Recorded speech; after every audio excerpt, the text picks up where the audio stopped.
Pero creo que el milagro más grande que yo puedo observar es cómo Dios ha fortalecido, consolidado, establecido esta iglesia en medio de tantos ataques, de tantas persecuciones, de tantas cosas que el enemigo pone en el camino.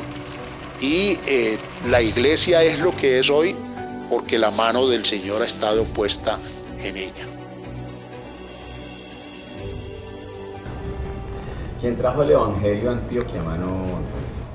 La hermana Lía González. La hermana Lía González, una colombiana que viajó de aquí, era de aquí de Medellín, viajó a Estados Unidos por alguna circunstancia y allá se conoció con un científico que trabajó al lado de Albert Einstein en el proyecto Manhattan del año 43 en adelante, en plena Segunda Guerra Mundial. Cuando termina la Segunda Guerra Mundial, este científico conoce el Evangelio y desde luego su esposa, que era la hermana Lía González, y ya cuando Lía conoce el Evangelio dice: yo necesito ir a llevarle este mensaje a mis paisanos en mi ciudad, en Medellín. Y en el año 1949 decidió venir a Antioquia a hablarle a sus coterráneos y le llevó el mensaje a una amiga suya, la hermana Rosario Zapata. La hermana recibió el mensaje y empezó a orar por el compañero con quien ella convivía, que no quería aceptar el Evangelio. La hermana Lía los invitó a ellos, a los dos, a Barranquilla, a la convención, y allá el hermano Mario Cadavid recibió el Espíritu Santo, vino y se casó con la hermana Rosario y fueron bautizados en el año 1950 en el río Medellín con otras personas que la hermana Lía había evangelizado, y el hermano Larsen bautizó al hermano Mario Cadavid en ese grupo y a la hermana Rosario Zapata de Cadavid. Allí comienza la obra en Medellín, son los primeros bautizados en Medellín y en Antioquia. Estando ya con esa iniciativa espiritual, ya él entonces empezó a predicar el Evangelio de Medellín hacia Urabá. Y en un pueblo después de Dabeiba fue el hermano Mario Pastor, ¿no? Allí. En ese entonces había un jefe de una cuadrilla de la carretera que estaban trazando de Medellín a Urabá, el hermano Arturo Estrada. Conoció también el Evangelio y él también fue un pregonero del Evangelio de Dabeiba y todo el centro de Urabá, ¿no? Bueno, la iglesia de Medellín, la iglesia central, comienza con estos bautismos allí en el río Medellín de los hermanos Cadavid y otros hermanos. El hermano Larsen estuvo yendo y viniendo ese año de Barranquilla a Medellín, bautizó a algunos otros hermanos y la obra comienza porque la hermana Lía dona una casa en el barrio Holanda, Guayabal, y allí empezaron a hacer los primeros cultos. La iglesia central, la primera iglesia de Medellín y de Antioquia, se inicia allí. La casa en Guayabal, siendo el hermano Larsen, el misionero que venía y estaba por acá un tiempo, fue destruida a piedra. A los hermanos Larsen, según la historia, les vendieron algunos productos contaminados, envenenados. Esto era violencia total. Fue la época de plena violencia, es el año 1950, y ahí la violencia política religiosa que vivió Colombia del 48 en adelante. Entonces esa es una época que políticamente era muy difícil. Y desde luego, consecuentemente, con el Evangelio también era bien complicado, porque se asociaba a todo lo que fuera protestante, como lo llamaban en ese entonces, o evangélico, lo asociaban con el Partido Comunista. Y estar asociado con el Partido Comunista era estar condenado a muerte. Y tomaron la decisión de ir a una casa en Manrique Oriental, casa que fue alquilada. Allí en esa casa también en medio de persecución pusieron un petardo. El hermano Mario Cadavid decía que el primer carro bomba que pusieron en Medellín fue a la iglesia pentecostal Manrique Oriental. Hubieron también, en ese entonces, hubieron mártires. Un joven obrero fue asesinado en Venecia por causa del Evangelio, ¿no?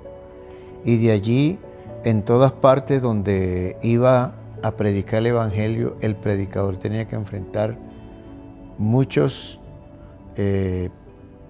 cosas negativas, por cuanto realmente en Antioquia la religión tenía mucho poderío.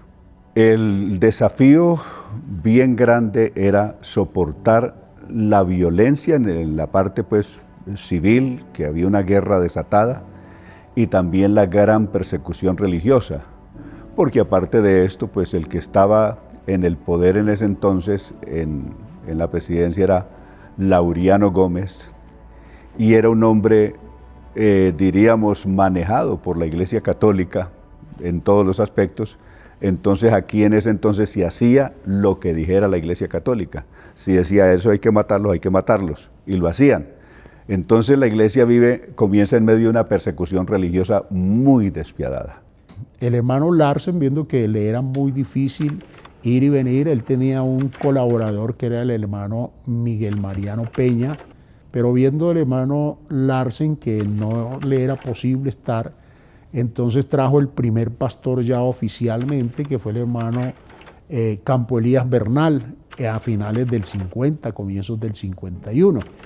Y la iglesia, pues allí en el barrio Manrique fue creciendo, y más tarde la obra llegó a una casa que compraron, vendieron allí en el barrio Landa y otro dinero, y compraron una casa aquí en el centro, en lo que llamaba en ese tiempo la Avenida de la República, hoy León de Grave, allí por lo que llaman la Plaza de Sea, por allí compraron la casa, ahí estuvo la iglesia por varios años, y luego compraron aquí en este lugar donde está la iglesia central hoy, la iglesia central de Medellín, y aquí compraron un taller y en medio de una enramada y todo empezaron los cultos acá ya donde es la iglesia central de Medellín hoy.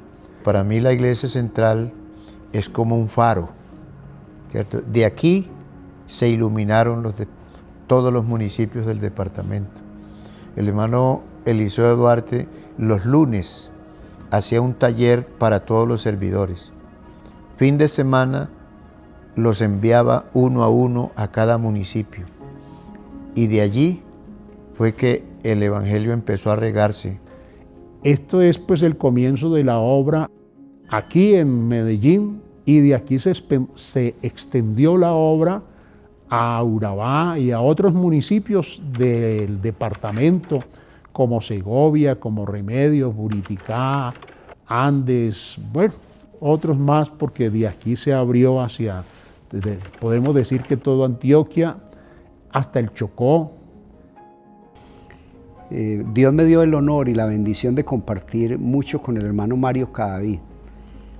Él me visitaba donde estaba y él me contaba que un obispo lo trató muy mal y le habló y le dijo: vea, señor, lo que ustedes predican aquí no hace ningún efecto, no sirve para nada. El hermano Mario le dijo: en el nombre de Jesucristo le digo que Antioquia será inundado del Evangelio de Jesucristo.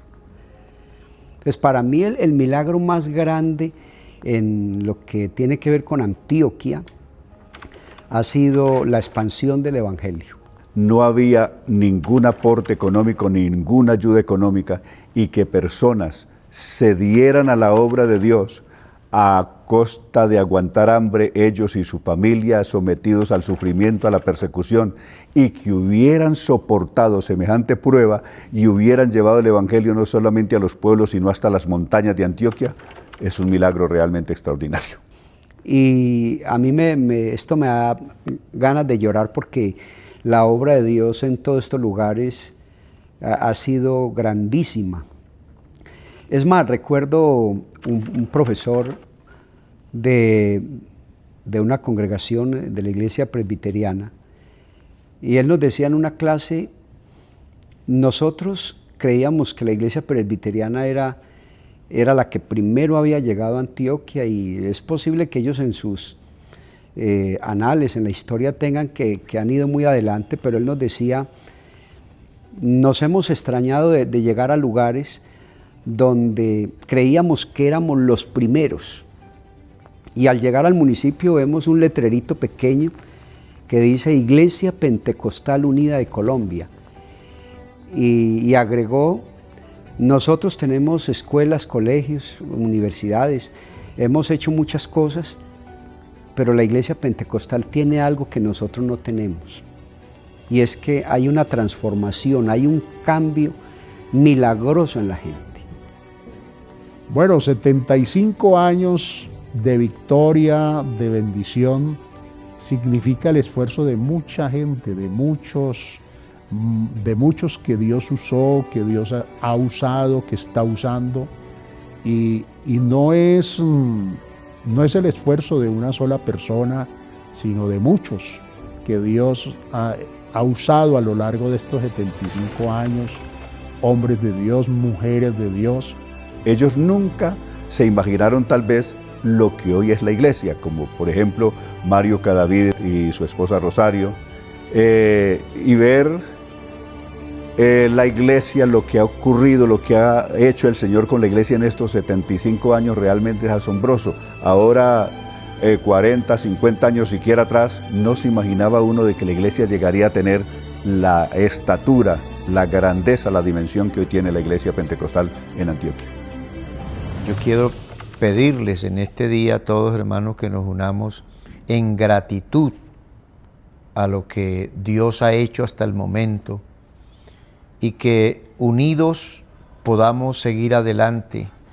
Hoy se vive una enorme paz y se puede predicar el Evangelio por todas partes, con toda libertad. Aprovechen, hermanos, este momento que vivimos y preparemos de todo corazón la venida del Señor. Desearles muchas bendiciones y que esta iglesia preciosa siga apasionada. La palabra para mí es apasionada, no un 100, sino todo lo que queramos ponerle, apasionada por este evangelio, por esta familia, por esta iglesia, que sigamos predicando y sirviéndole al Señor con todo nuestro corazón. A todos decirles que el Señor los ama y que quiere salvar sus vidas. Bueno, hermanos, 75 años en victoria es un momento para celebrar, para reflexionar, para gozarnos de la bendición del Señor que no nos ha faltado. Tenemos que decir que todo es por la gracia de Dios. Como dice el canto de nuestro hermano Akerles, si esta iglesia hoy sigue triunfando, es por el nombre que a ella le ha sido dado. Ese nombre grandioso, poderoso y sin igual, el nombre de Jesús, el cual hoy les invito a que sigamos exaltando. 75 años de victoria.